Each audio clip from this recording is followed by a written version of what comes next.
राम राम भाई सारा ने। तो भाई ग्रुप डिबेटिंग की सारी इंफॉर्मेशन देंगे आपको कि आपको कहा भी था कि एक बहुत अच्छी या बुरी न्यूज़ है, वो आपसे शेयर करेंगे 1 या 2 तारीख में, तो वो भी आपसे शेयर करेंगे। सबसे पहले जो कल बच्चे गए थे HSSC ऑफिस, उसकी बात करेंगे। तो उसमें एक अपने चंडीगढ़ से यहाँ पे भाई प्रदीप प्रदीप जी हैं। वो नेवी एक्स नेवी ऑफिसर हैं, रिटायर्ड है मतलब। तो वो भी थे और एक अपनी बहन भी आई हुई थी। तो 4-5 बच्चे थे, वो HSSC ऑफिस में गए थे। तो वहाँ पे क्या हुआ है, वो जब चेयरमैन साहब तो मिले नहीं भाई। चेयरमैन साहब के बारे में तो ये बताया जा रहा है कि वो तो बीमार है, और 3 बजे के बाद उनकी फोटो आ जाती है पर सोशल मीडिया पे। तो अभी वो बीमार है। तो वहाँ पे ऑफिस में उनके बाद जो एक मैडम है, उनसे बच्चे मिले। तो वहाँ पे बच्चों ने मैडम से सवाल पूछा कि कब तक आ रहा है रिजल्ट। तो मैडम ने इसके बारे में कोई भी अच्छा सही जवाब नहीं दिया। और फिर बच्चों ने जब ये पूछा कि कितना आएगा, तो मैडम ने एक ही बात बोली है कि अकॉर्डिंग टू रूल आएगा, अकॉर्डिंग टू रूल आएगा रिजल्ट। तो इतना ही जवाब मिला वहां से, इसके अलावा उन्होंने कोई जवाब नहीं दिया। तो ये तो थी भाई जो HSSC ऑफिस में बच्चे गए थे। अब भाई बात कर लेते हैं कि CS ऑफिस में जो CS ऑफिस में जो मीटिंग चली थी लास्ट, ये अभी 2-4 दिन पहले की बात है। तो उसमें क्या रहा था, उसमें मुद्दे बता देता हूँ आपको पहले क्या मुद्दे थे। भाई उसमें मुद्दा ग्रुप डी इस वेटिंग का कोई मुद्दा ही नहीं था।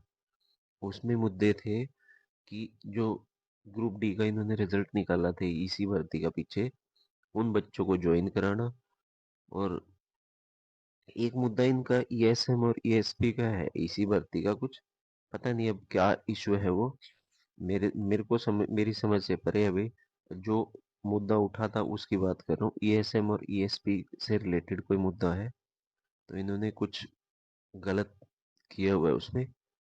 ESM वाले पे कुछ ऐसा बताया गया कि ESP में रिजल्ट निकाल दिए, इस तरह से कुछ इशू है। तो उसको सॉल्यूशन के लिए, और HSSC के ऊपर जो भी केसेस हो रहे हैं उनके रिजोल्यूशन से रिलेटेड मुद्दे थे वही उसमें। तो ये बात हुई है अभी तो वहाँ। और तो ये CS ऑफिस में जो मीटिंग की बात थी।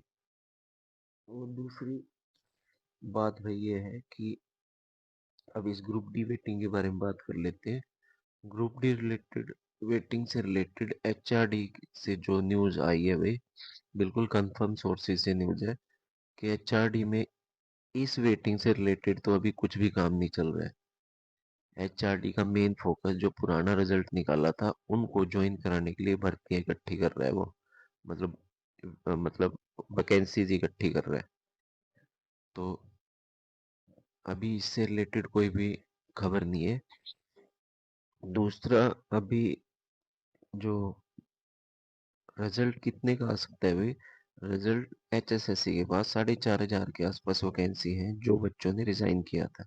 तो वैकेंसियां पड़ी है HSSC के पास, इसका रिजल्ट दे सकता है HSSC। पर अभी तो क्या भी रिजल्ट आएगा भाई, अभी रिजल्ट आने के चांसेस बड़े कम लगते हैं।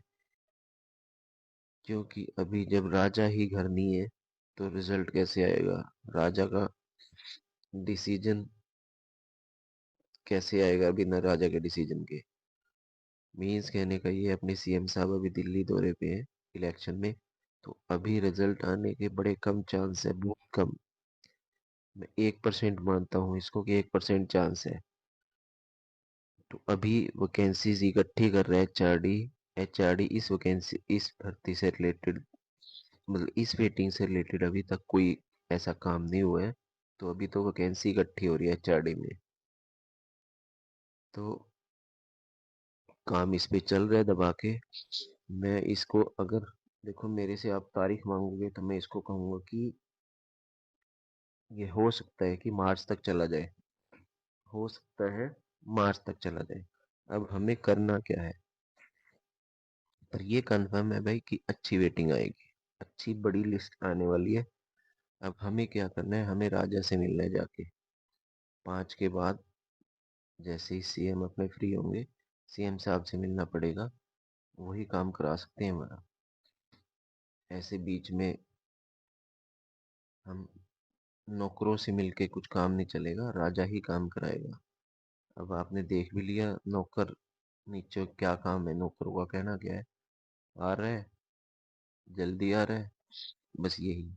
राजा ही बताएगा तारीख कितनी आएगी, ये भी बताएगा। तो उसके ऊपर अभी स्ट्रेटेजी पे बात करेंगे भाई अभी तो, क्योंकि दिल्ली इलेक्शन है उसमें बिजी हैं सभी। तो देखते हैं अब आगे की क्या स्ट्रेटेजी रहती है, पर हमें एग्रेसिव स्ट्रेटेजी से चलना पड़ेगा। तो ये इंफॉर्मेशन थी, तो आगे की जो भी बात होगी भाई आपसे जरूर शेयर करें।